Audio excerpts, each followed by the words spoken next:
So here we are, recharged, and somebody came up to me and said, "Boy, you look great. What'd you do all summer?" Gee, nothing. But anyways, we are back. We are recharged and ready to start the next chapter, the next 50 years in this college's history. Think about it. You, everyone in this room, we're going to start the next 50 years. Think about the legacy and the memories we're going to have and we're going to leave for those that follow us. And we do this with some familiar faces who are here with us today. Our 50th anniversary co-chairs. They've been wonderful friends to me. They're great people. They continue to volunteer every time I ask them to.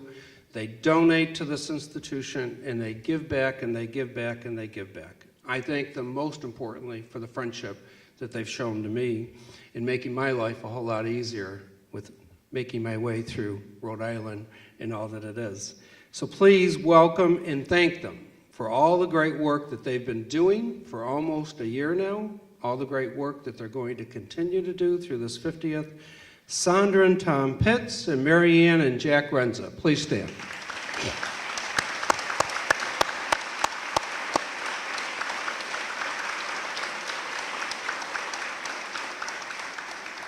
I always embarrass Sandra, but I'll do it again. Sandra was also, as most of you probably know by now, because I've said it so many times, was in the first graduating class 50 years ago. Congratulations, Sandra.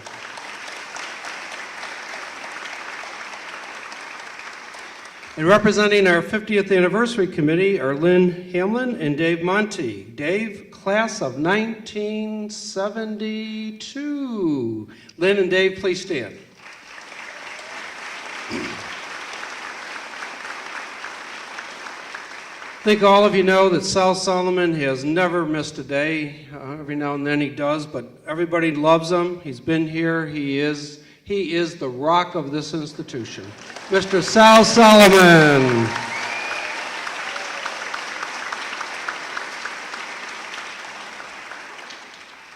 Some of you may recognize him. He was in the video this morning, Mr. Bob Silvestri. He was at the first opening day in 1964. Where is Bob? I was told he was coming. Is he not here? Richard, you don't have a job anymore. Get that out of my script.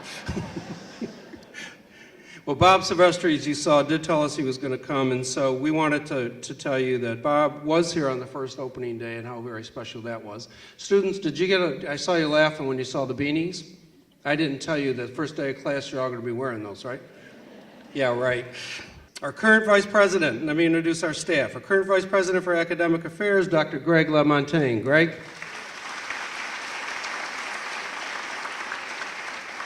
Vice President for Business Affairs, Mr. David Patten. David? Associate Vice President, Center for Workforce and Community Education, Robin Smith. Associate Vice President for Student Services, Dr. Ron Schertz. Our four deans, Dr. Maureen McGarry, Dr. Peter Woodbury, Dean Ruth Sullivan, and Dr. Lois Wims. It's also my honor, and he's going to speak to you in just a few seconds, but before I do that, I want to acknowledge and welcome publicly for the first time our new commissioner, full-time Commissioner of Education. Welcome him to the Ocean State. He was formerly Louisiana's Commissioner of Higher Education. Louisiana? Did I get that right, John? Louisiana's Commissioner of Higher Education. He also worked in Arkansas, where I went to college, which is pretty cool. In Georgia, Oklahoma, Alabama, and so he's a Southern boy, as they say, but in the few times that I've known, and by the way, as state higher education officers, you get to know each other pretty well. This state is indeed fortunate to have attracted one of the best in the entire nation. He knows higher education. He is hitting the ground running. He will represent our state system better than anyone I could have ever imagined. It is truly a pleasure for all of you to welcome our new Commissioner of Higher Education, Jim Purcell. Jim?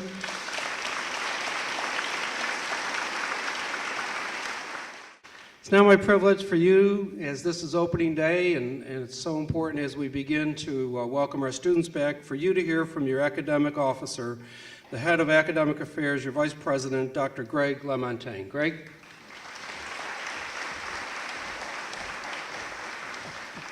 Thank you, Mr. President, and sir, thank you for your strong leadership of CCRI. Colleagues, good morning. Welcome back. I have to say, it gets so quiet in this building in the summer. I've missed you all. Colleagues, it's indeed a great honor and pleasure to be the Chief Academic Officer of New England's largest community college during our Golden Jubilee. The number of and the role of community colleges has changed since their inception over 100 years ago. CCRI was founded during a period of enormous growth of community colleges nationally. In the 60s, nearly 500 community colleges were forged to provide access, hope, and opportunity to hundreds of thousands of Americans. I am proud to be here at this juncture to reaffirm CCRI's commitment to providing every student who passes through our doors a quality education. Through the efforts of our talented faculty and rigorous programs, we ensure that our graduates are able to make informed decisions and use clear judgment about how they will live their lives and contribute in meaningful ways within their professions and in their communities. Aligned with the words of the great community college scholar and leader, Dr. Terry O'Banion, CCRI's programs are committed to providing hope and opportunity and a sound liberal arts education designed to liberate students from ignorance.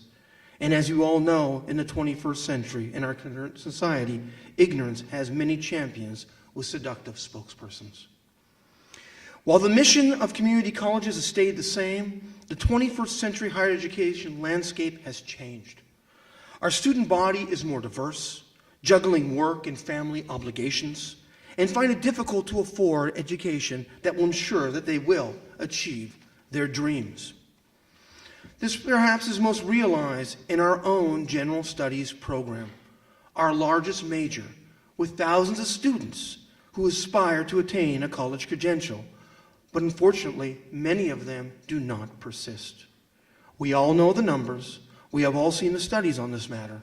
For example, the outcomes of the recent Foundations of Excellence work group that was presented several years ago. Here, this work group identifies several steps to address the structure of the general studies program, but to date, we have implemented few of these recommendations. This academic year, I will convene a task force whose charge will be action-oriented and focus on implementing legitimate, quantifiable, evidence-based changes to the structure of the general studies program and how students experience it. This will involve best practices such as a menu of high-impact, experiential learning opportunities, an obligatory first-year seminar, and thematic-based learning communities. The goal is to implement such innovations for the fall of 2015 semester. Working collaboratively, our collective efforts will improve the experience of general studies students and hence contribute to higher retention and engagement of students focusing on their lifelong learning goals. Colleagues, I look forward to a vibrant academic year. Thank you for all you do to serve our students, and a very special thank you for everything you did last spring for our NIAS self-study. We really did shine last spring when they were here. Colleagues, have a wonderful academic year. Thank you. It's now my privilege to bring our Vice President for Business Affairs. As you both know, David and Greg joined us just a year ago. Both have been doing outstanding work, so it's a privilege to bring Dave Patten, our Vice President for Business Affairs. David? Thank you, Ray, and honored guests. I won't name everybody, but it really is an honor to have the founding family of CCRI here. I often think about how we are standing on the shoulders of our predecessors and really bringing the college to the next level. So it's a great honor to meet you. And it's great to see all of you back on campus. How exciting it is to see the number of students growing. It's like seeing the first blooms of spring, and soon we'll be having a thriving, bustling campus again, especially during our golden anniversary. Just a few words about what the Business Affairs Division is doing to help improve the college experience for you. We have a multi-million-dollar capital improvement program where investments are being made at all 4 campuses. Most notably, a $20 million facility upgrade in both Warwick and Lincoln. We have completed an outside review of the IT department, reviewed the findings with the IT colleagues, and are already working on executing the recommendations that we received. One recommendation is to increase the effectiveness of the help desk, for an example. You know that I'm passionate about engagement and accountability, so I asked for volunteers for a help desk task force to come up with a plan to improve the service to our staff, faculty, and students. 10 colleagues stepped up, which I very much appreciate, so thank you for being engaged. I often talk about if you see a problem, get engaged and help be part of the solution. So I really appreciate that 10 colleagues did that. So we'll be working on that very soon. We have a posting for our next Chief Information Officer going out in the next couple of days. And as I've reviewed with the IT staff, a lot of the characteristics that they suggested need to be in a CIO are in the posting. So I am listening. The Controller's Office and our Human Resources group came through like champions, keeping up with ever-increasing regulations in spite of a particularly challenging year due to key staff being out and a few colleagues leaving the CCRI family. I also was saddened to hear about 2 retirements that will be happening before the end of the year. I won't embarrass the people, but Sandy and Don will miss you. So it's been a very challenging year for those 2 divisions. The business office has been working extremely hard to keep us on solid ground with our budget.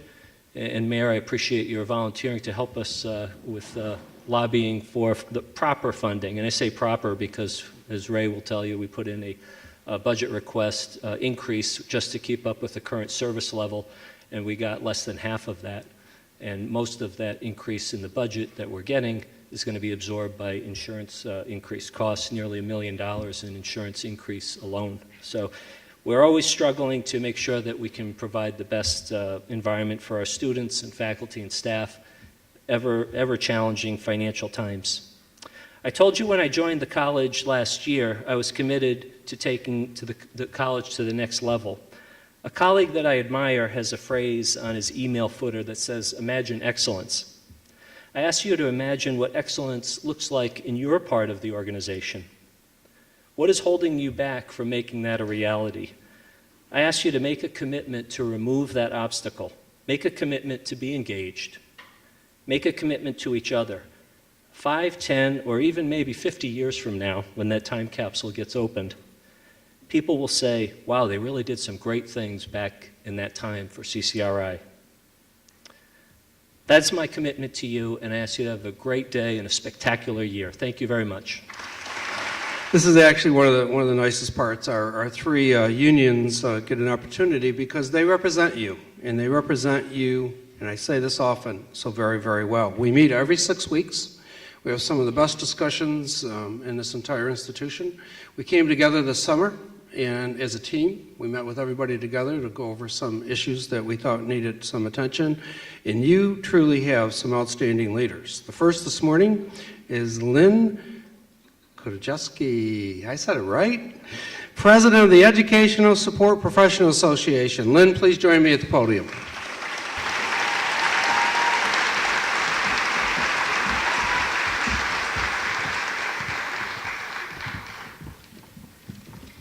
Thank you, President Pasquale. I know. I say it right? Okay. Good morning. As we gather here today to commemorate and begin the celebration of the 50th anniversary of CCRI, we are also celebrating that the union has been part of this college for most of its 50 years. Although times have changed since the forming of the college, one thing has always remained a constant, and that is the dedication and hard work of our union members. As we begin our 50th year and look forward to the many years ahead, and some of the challenges the college may face, we as union members will certainly rise to the occasion and meet those challenges with integrity and perseverance. Although sometimes the unions and the college differ on the way forward, we must remember we are all here for one reason, and that is the success of our students. We will continue to work together to form a strong and positive experience for our students. As we look back, we remember the dedicated members that have passed away this year. We would also like to acknowledge our current members that are struggling with health issues and let them know that they are in our prayers. Reflecting on these extraordinary people helps one appreciate what is really important in life. We all need to remember to stop sweating the small stuff and live our best life. As election time approaches, we must look for stronger supporters and advocates for education and unions. Vote for candidates who are not afraid to increase spending in education from pre-K right on through to higher education. For it is only with stronger and more diverse programs in our schools that the state of Rhode Island, with its students, can compete in a very fast-changing world. As we spend this 50th year reflecting and celebrating the many people that have made CCRI what it is today, let us look at ourselves and remember that our actions today, tomorrow, and next week will be our legacy and the bridge to the CCRI of the future. Thank you, and have a great semester.